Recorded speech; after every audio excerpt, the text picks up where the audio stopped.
السلام علیکم ناظرین، میں محمد اسلم حسین سیاست کی عالمی خبروں میں آپ سب کا استقبال کرتا ہوں۔ امریکی ریپبلکن صدارتی امیدوار ڈونلڈ ٹرمپ اور ڈیموکریٹک امیدوار کملا ہیرس پہلے صدارتی مباحثے میں آمنے سامنے آ گئے۔ صدارتی مباحثے کا آغاز کرتے ہوئے کملا ہیرس نے کہا کہ میں نے ہمیشہ متوسط طبقے کی بہتری کے لیے آواز اٹھائی ہے۔ میرے پاس معیشت سے متعلق پریشان امریکیوں کی مدد کا پلان ہے۔ کملا ہیرس کا کہنا تھا کہ امریکی چاہتے ہیں کہ ملک کو متحد کرنے کی ضرورت ہے۔ ڈونلڈ ٹرمپ کے دور میں واپس نہیں جانا چاہتے۔ ڈونلڈ ٹرمپ کے دور میں ہر طرف افراتفری تھی۔ کملا ہیرس کا کہنا تھا کہ ڈونلڈ ٹرمپ کے پاس کوئی پلان نہیں ہے۔ امریکی افراطی قوت کی حوصلہ افزائی کے لیے ہم نے کام کیا۔ ہم نے ڈونلڈ ٹرمپ کے دور میں پھیلائے گئے گند کو صاف کیا۔ انہوں نے مزید کہا کہ ڈونلڈ ٹرمپ نے امریکیوں کو بدترین بے روزگاری سے دوچار کیا۔ ڈونلڈ ٹرمپ کو 81 ملین لوگوں نے مسترد کیا۔ ڈونلڈ ٹرمپ کو اس عمل سے گزرتے ہوئے مشکل حالات پیش آئے۔ کملا ہیرس نے کہا کہ ایسے شخص کو صدر بنانے کے متحمل نہیں ہو سکتے جو ووٹرز کی رائے پر ڈاکہ ڈالنے کی کوشش کریں۔ ڈونلڈ ٹرمپ ماضی میں یہ کوشش کر چکے ہیں۔ کملا ہیرس نے کہا کہ 7 اکتوبر 2023 کو اسرائیل پر حملہ ہوا، جس کا دفاع کا اسرائیل کو پورا حق ہے۔ دنیا کو اسرائیل فلسطین تنازع کے 2 ریاستی حل کی جانب جانا چاہیے۔ سابق صدر اور ریپبلکن صدارتی امیدوار ڈونلڈ ٹرمپ کا کہنا تھا کہ گزشتہ چند سال میں امریکیوں کو مہنگائی کا سامنا کرنا پڑا۔ میرے دور میں متوسط طبقہ خوشحال تھا۔ جو بائیڈن اور کملا نے ملک کو تباہ کیا۔ میرے دور حکومت میں افراط زر نہیں تھا، ان کے دور میں افراط زر سب سے زیادہ ہے۔ ڈونلڈ ٹرمپ نے کہا کہ کملا ہیرس نے جو بائیڈن کے معاشی پلان کی نقل کی۔ کملا ہیرس کے پاس معیشت کی بہتری کے لیے کوئی پلان نہیں ہے۔ امریکہ نے روس کو مولک ہتھیار فراہم کر کے یوکرین کی جنگ کو ماسکو کے حق میں بدلنے کے جواز میں ایران پر نئی پابندیاں عائد کی ہے۔ امریکی محکمہ خزانہ کے بیان کے مطابق جو بائیڈن انتظامیہ نے ایران پر نئی پابندیوں کا اعلان کیا۔ بیان میں اس بات کی نشاندہی کی گئی کہ ایران نے یوکرین کی غیر قانونی جنگ میں روس کو مہلک ہتھیار بھیج کر اس کی حمایت کی ہے، جس کو نظر انداز نہیں کیا جا سکتا۔ وزارت نے اپنے بیان میں دعویٰ کیا ہے کہ تہران ماسکو کو بیلسٹک میزائل بھیجتا رہا اور یہ ہتھیار روس نے یوکرین میں استعمال کیے۔ اس تناظر میں ہتھیاروں کی منتقلی سے متعلق ایران اور روس کے 10 افراد اور 6 اداروں کو پابندیوں کی فہرست میں شامل کیا گیا ہے۔ اسرائیلی فوج نے چارشنبے کی علیہ صبح جنوبی لبنان کے قصبوں پر فضائی حملوں کا سلسلہ جاری رکھا۔ علاقے میں عینی شاہدین کی فراہم کردہ معلومات کے مطابق اسرائیلی جنگی طیاروں نے جنوبی لبنان کے قصبوں زیبگین، الشتیہ، مجدل زون ہانیہ اور طائر حرفہ کے مختلف مقامات کو 17 بار نشانہ بنایا۔ اسرائیلی فوج نے صبح سویرے سے جنوبی لبنان کے قصبوں پر چھاپوں کا سلسلہ شروع کر رکھا ہے۔ لبنان کی سرکاری خبررساں CNN نے بتایا کہ کلیلیا قصبے میں خاص طور پر کھیتوں اور عمارتوں کو بھاری مالی نقصان پہنچا ہے۔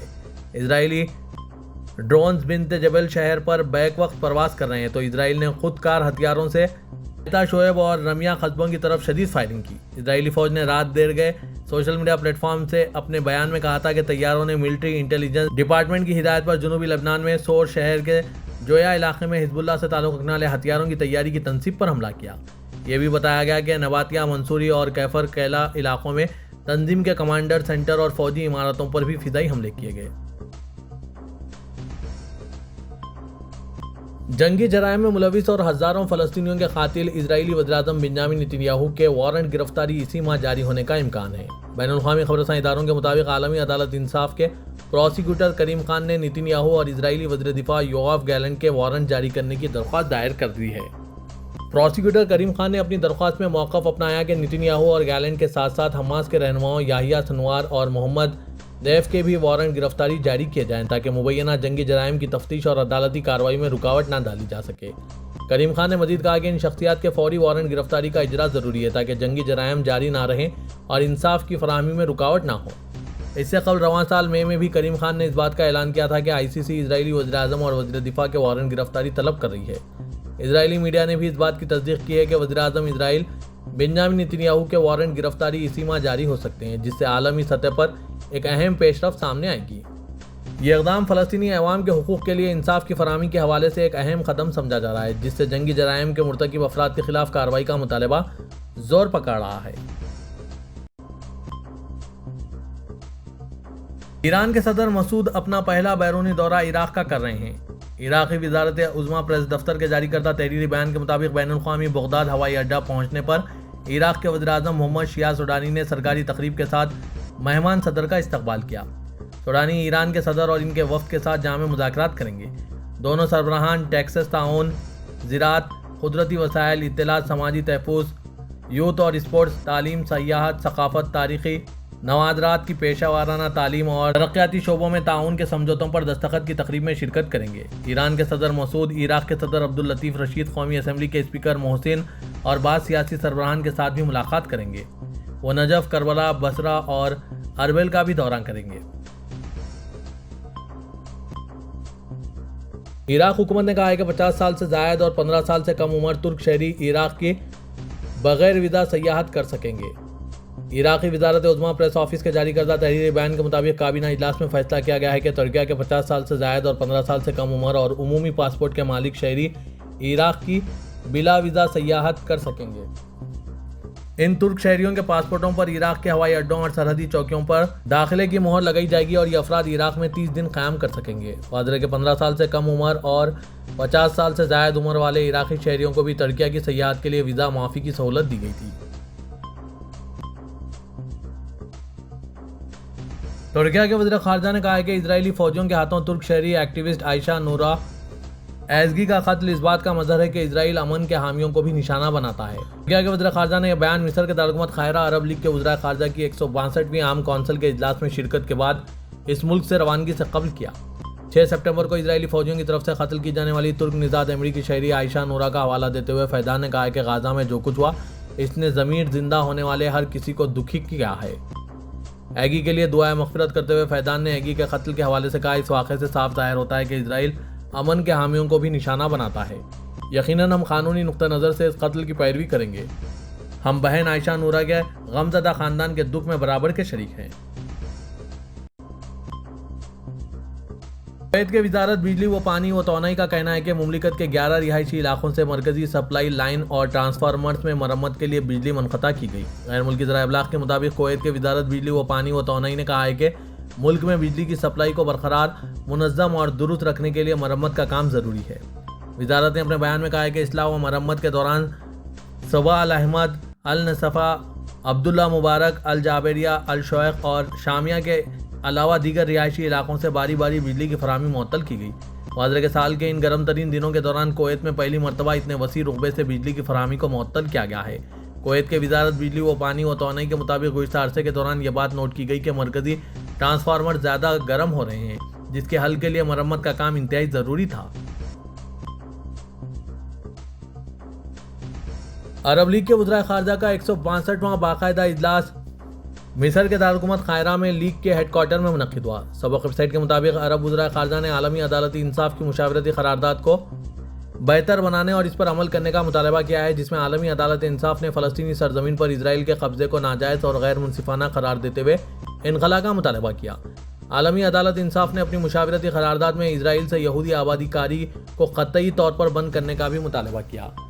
یمن کی سربراہی میں منعقد ہونے والے اجلاس میں عرب وزراء خارجہ نے کہا ہے کہ عالمی برادری اسرائیل کی موجودہ قبضہ پالیسی کو مسترد کرنے اور اس کے توسیع پسندانہ عزائم پر روک لگانے کے پابند ہے۔ عرب وزراء خارجہ نے عالمی عدالت انصاف سے مطالبہ کیا ہے کہ وہ جنوبی افریقہ کی طرف سے اسرائیل کے خلاف دائر کیس کے متعلق فوری فیصلہ کرنے کا مطالبہ کیا۔ اجلاس میں ترک وزیر خارجہ کے ساتھ یورپی یونین کی خارجہ پالیسی کے سربراہ جوزف بوریل نے بھی خطاب کیا۔ اجلاس میں مسئلہ فلسطین، غازہ، مغربی کنارے کی غیر مستحکم صورتحال اور پڑوسی ممالک لبنان، شام، اردن اور مصر کی طرف سے اسرائیل کی بڑھتی ہوئی جارحانہ پیش رفت پر بھی بات چیت ہوئی۔ اجلاس میں عرب آبی سلامتی، ریناسنس ڈیم بحران، صومالی لینڈ کا مسئلہ، سوڈان میں جاری جنگ، یمن کے بحران اور لیبیا کی صورتحال پر بھی بات چیت کی گئی۔ سعودی وزارت تجارت کا کہنا ہے کہ تجارتی انعامی مسابقے کا اعلان کرنے سے قبل وزارت سے باقاعدہ لائسنس حاصل کرنا ضروری ہے۔ لائسنس کے بغیر کسی بھی نوعیت کے انعامی اسکیم جاری کرنا تجارتی جعل سازش میں شمار کیا جائے گا۔ اخبار 24 کے مطابق وزارت تجارت نے انعامی مقابلوں کے لیے نئے ضوابط جاری کرتے ہوئے ان کی پابندی کرنے پر زور دیا۔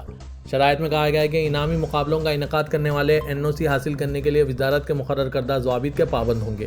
کوئی بھی انعامی مقابلہ 60 دن سے زیادہ مدت کا نہ ہو، جبکہ سال میں زیادہ سے زیادہ 2 بار مقابلہ منعقد کیا جا سکے گا۔